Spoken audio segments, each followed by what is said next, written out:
داریم. اگر میدونید که در سیاست شناسی چند نظری است. نظر من پریماردالیسم است، یعنی از ابتدا سر میکند آن چیزی که باشد، چون تاجیکا ما کشوری یا که خلق بومی هستیم و میریم تا پیشدادیان خداداد که حالا اساطیری است که با تاریخ نامده است. سر میکنه اما سیماتیان گردات چین است. 80 سال پیش از میلاد در وقت خان زندگی کرده هستند. 9 کتاب نوشته است، نامش شیدزی به زبان چینی. البته همه کتابش 9 تا هم ترجمه شده، خیلی خوشبختانه به زبان روسی ما استفاده میکنیم آنها را. در توم نهم است، یعنی پاکستان آسیون سون شما معلوم باشد این گونه است. اگر کی خود داند اگر رهبرای یعنی سروران گونه ها بابای ما و شما بودن، یعنی نیاگان ما بودن، سکایی ها کشانی ها بودن که در دالان گانسو زندگی میکردن. دالان گانسو بعد سینزان اویغور میریم در ولایت گانسو است. سکایی کشانی ها از اونجا آمده است. برای چه من از دور سر میکنم؟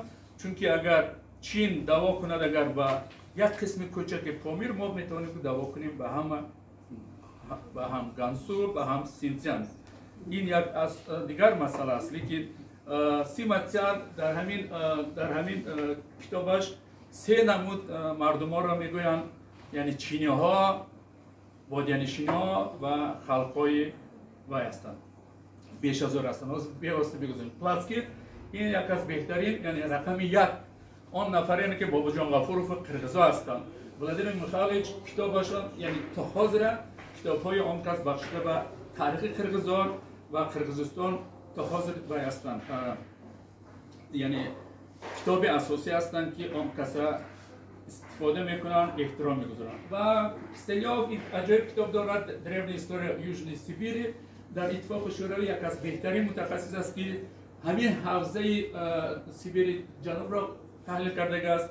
اگر دانیم اگر این حوزه مینوسینس کاتلاوینا این بالا آب وی می باشد، بالا آب اناسای یعنی که اینسه و بایکول یعنی بایکال می باشد. یک از بهترین کتاب ما برای اینجا نوشتیم، چون که هر یک قبیله که کوچمنچی که آنها در جنگ عقب نشینی میکنند و همین خط سیر شهر ابریشم میفرویند، آن را ما تحلیل میکنیم در یک سال.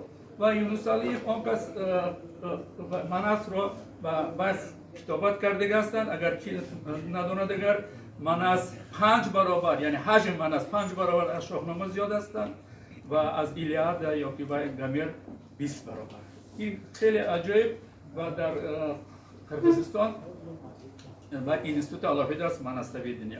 آن چیزی که بخشیده و امروز بحثا داریم آن را البته ما میگیریم اینترنت ریسورس. البته در اینجا روزنامه روسی ما از پلیس هست، اویستا هست، از تاجیکستان، از قرغزستان شما میدونید کاکتوس، کلاب و دیگرها که هستند که بیواسطه با خریدار سر کار دارند.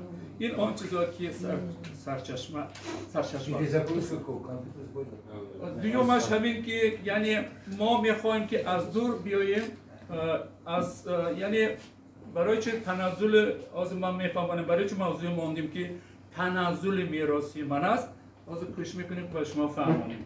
و برآمد خود رو ما 3 قسم تقسیم کردیم. یعنی یکم قسمت حوزه تشکلیابی نیاگان قرغزا، من چون گفتم این بالا به ینیسه یعنی کاتلاوی مینوسینس.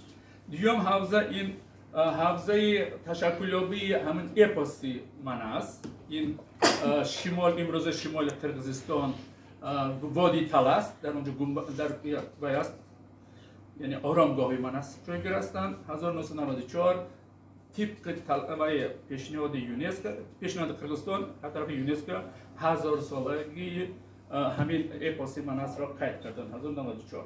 و سیمش البته این بیواسطه موضوع ما است، حوزه وای است، حوزه یعنی برخوردهای مشکلات‌های که سرحدی داریم. شما می‌کشید چون که ما بخرید پرکده نمیتونید.